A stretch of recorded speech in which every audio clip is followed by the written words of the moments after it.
Broker का मतलब अंग्रेजी में क्या होता है? A broker is a person whose job is to buy and sell shares, foreign money or goods for other person.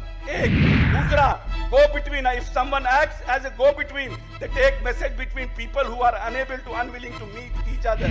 Middleman. A middleman is a person or a company that buy things from the people who produce them and sell them to other people or profit. हमको समझ में नहीं आया किस परिप्रेक्ष्य में हमको दलाल बोलने का काम किए। इनके पास, क्योंकि इन लोगों ने तो कभी भी पढ़ाई लिखाई से तो कोई मतलब रहा नहीं। इन लोगों ने तो अपने साथ अपने सभापति बोलने दिए। सभापति महोदय, अगर आप ऐसे हाथ चलाइएगा हम लोग सब में आ जाएंगे। नमस्कार, आपके साथ मैं रोहित कुमार, आप न्यूज़ फॉर नेशन देख रहे हैं। दलाल का मतलब क्या होता है? बिहार विधान परिषद में इसकी व्याख्या कर दी है अशोक चौधरी ने। अंग्रेजी में जो है अशोक चौधरी ने इसको लेकर के जो है 3 उदाहरण दिए हैं और कहा है कि मैंने ऐसा किया क्या है जिसकी वजह से मुझे दलाल या फिर दलाल जो सरकार के दलाल हैं ऐसे शब्दों से मुझे संबोधित किया गया है, क्योंकि इन लोगों को तो पढ़ने लिखने से मतलब नहीं है। हमला राबड़ी देवी के ऊपर था। बता दें कि 15 मार्च को राबड़ी देवी की तरफ से जब सीएम नीतीश कुमार और बिहार विधानसभा के अध्यक्ष विजय सिन्हा के बीच में तीखी बहस हुई थी बिहार विधानसभा के अंदर में, और उसको लेकर के जब विधान परिषद में इस मामले को उठाया गया तो उसके बाद अशोक चौधरी खड़े हो गए और उन्होंने कहा कि यह मामला बिहार विधानसभा का है, परिषद में उसको उठाने का कोई भी औचित्य नहीं है।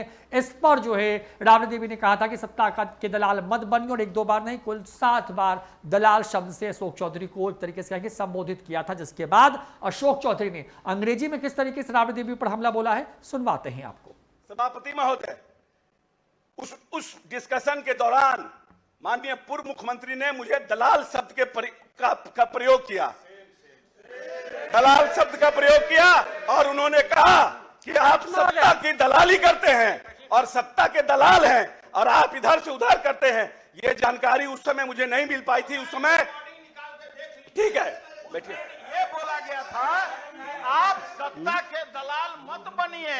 ठीक है, सत्ता के दलाल मत बनिए, सत्ता के दलाल। अरे बैठिए ना सुनील जी, अरे बैठिए ना, बोलने दीजिए ना, बोलने दीजिए, आपको भी मौका मिलेगा बोलने का। आप अकेले किसी को बोलने नहीं देते हैं। ये नहीं स्वीकार चीज है। बोलने दीजिए, बोलते हैं तो कोई बात समाप्त करने दीजिए। सत्ता के दलाल के शब्द का प्रयोग किया गया, लेकिन हाउस में सभापति महोदय, हाउस में क्योंकि इतना हंगामा हो रहा था उस समय हमने इस शब्द का हमको सुनाई नहीं दिया। लेकिन दूसरे दिन पूरे सोशल मीडिया में और पूरे जगह इस बात की चर्चा हुई और सोशल मीडिया से पूरा समाज, जिस दलित महादलित समाज से हम आते हैं, वो आहत हुआ। और माननीय नेता ने जिस तरह से बड़ी बड़ी बात तो करते हैं राजनीतिक दल के लोग कि हम अति पिछड़ों और दलितों की राजनीति को ताकत देना चाहते हैं, लेकिन उनके लिए शब्दों का किस तरह का प्रयोग करते हैं। और हम आपको बताना चाहते हैं ब्रोकर का मतलब अंग्रेजी में क्या होता है। A broker is a person whose job is to buy and sell shares, foreign money or goods for other person. एक दूसरा, go between. If someone acts as a go between, they take message between people who are unwilling to meet each other. Middleman. A middleman is a person or a company that buy things from the people who produce them and sell them to other people or a profit. हमको समझ में नहीं आया किस परिप्रेक्ष्य में हमको दलाल बोलने का काम किए। इनके पास, क्योंकि इन लोगों ने तो कभी भी पढ़ाई लिखाई से तो कोई मतलब रहा नहीं। इन लोगों ने तो अपने साथ अपने सभापति बोलने दिए। सभापति महोदय, अगर आप ऐसे हाथ चलाइएगा हम लोग सब में आ जाएंगे। अगर हम यहाँ गाली खाने के लिए नहीं आए, हम लोग नहीं आइए, हम लोग भी आ जाएंगे। चलिए, हम लोग भी आइए बेल में आइए। कौन मना कर रहा है? आइए, आपका गाली सुनने के लिए हम नहीं आए हैं यहाँ। आपके गाली सुनने के लिए हम यहाँ नहीं आए हैं। आपके गाली सुनने के लिए हम नहीं आए हैं। जो लोग और उन्होंने सदन की कार्रवाई 2:30 बजे अपराह्न तक के लिए स्थगित की जाती है।